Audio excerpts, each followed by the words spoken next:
Okay, so what's your best assignment in 1101 or 1102 that you can remember? Oh wow. Ooh. Never mind. I don't The know. best, like, specifically, like, something Mhm. that What does make some assignments seem so forgettable?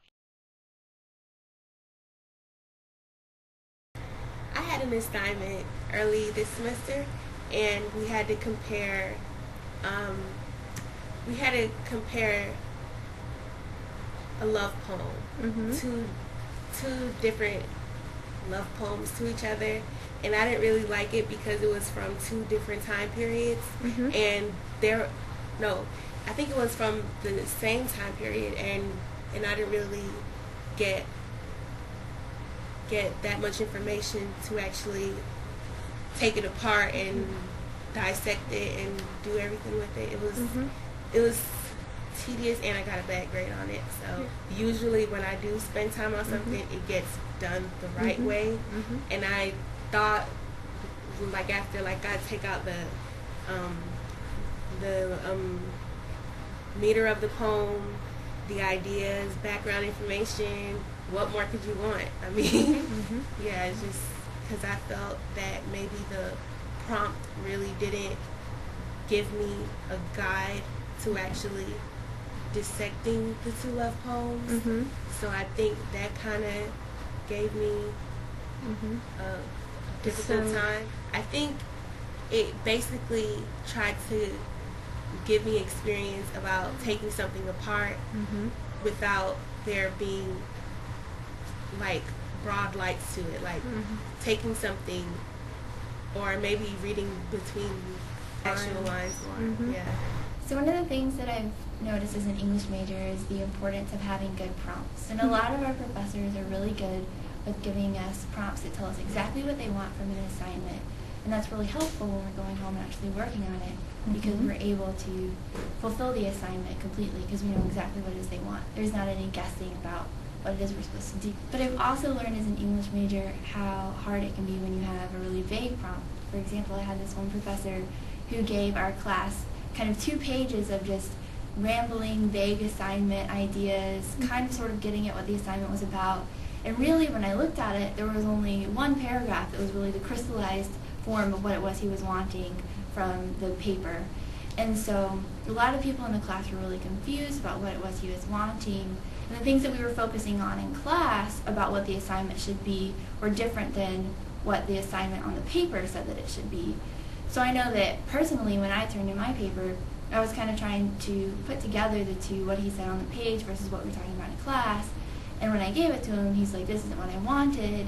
And then what he said that he wanted verbally when I met with him in his office wasn't even what was on the assignment page. So it was just really frustrating when you're trying to do all this guesswork, figuring out what the professor wants. So I guess the moral is when a teacher gives you a prompt that's, exactly what it is they want, just makes it so much easier for the student. And you learn a lot more because you're engaged in it and you're not frustrated. So that's good. I guess that's my experience.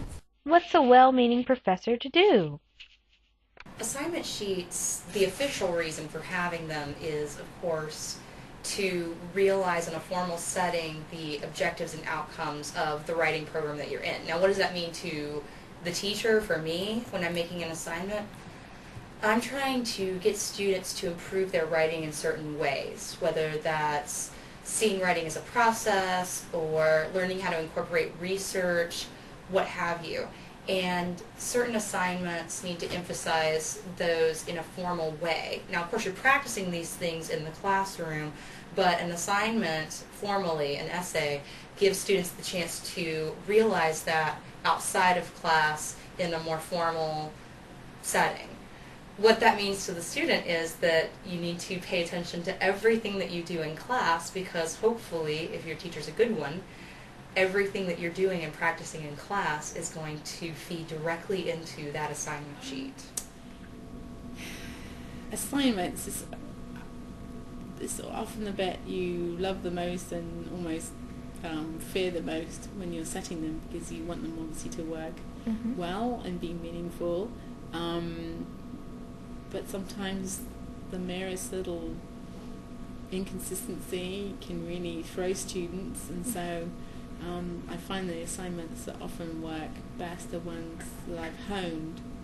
A particular type of assignment that works best when I've honed it, and sometimes I'll ask students how to make it better, or I'll analyze it myself to see where students are falling down, and I look at my own abilities, and sometimes I just haven't made things clear, and I try not to dock any grade for when I've fallen down on the job. For me, that's the most important thing. That if people are getting it, interpreting it incorrectly again and again, I'm thinking this has got to be me. It's not working quite well. What about the assignments that are memorable? Well, I've had a couple of good assignments. One in particular was for my sociology and anthropology course. I took anthropology in the fall of last semester, and we were required to do a research paper, but I got a completely different topic, I guess, because I was the only minority in there, and he felt that it was important that I do something else, so he asked me to work with another person, and my project was on minorities' experience at Columbus State University. So I wrote a 15 or 16 page paper dealing with that, and it just made me see different views of the students here, and also I got more research experience, and then I'm a biology major, so I need that. And I felt that was really something that I worked really, really hard on, and it continued this semester because I did that at the student colloquium. So I worked for that, and it was a good experience, and it was a good assignment. I did a documentary on it. Wow. I did surveys, testing, a lot. Well, the point from the anthropology assignment was basically to gain research information, and that class is all about the way people interact with each other. So of course, minorities who go to a predominantly white institution, they'll feel a different kind of way, or maybe they'll feel bad about it or good about it. It'll just be really different. So the best assignment I think I've ever had was my intro to drama paper on taking a work of literature that we had discussed, one of the particular plays we had done, and reworking some aspect of it, setting it in a different time period or changing the location, something about that would change the whole thing, and talk about kind of how it worked as a whole before and what that change would do to the work as a whole. So in that, we got to really dig deeply into the play, really understand it in a new way and a new depth, but at the same time it was fun the whole time, and so you wind up just enjoying the whole thing and learning, oh no, I just learned a whole lot about this play and I didn't even try and it wasn't even terrible. We hope that by listening to these students and teachers share their thoughts and experiences about assignments, professors will be mindful as they craft assignments for their students. The CSU Writing Center would like to send a special thanks to the faculty and students who shared their experiences with us. If you would like to watch our other podcast, please visit the CSU Writing Center website at writingcenter.colestate.edu. That's a wrap.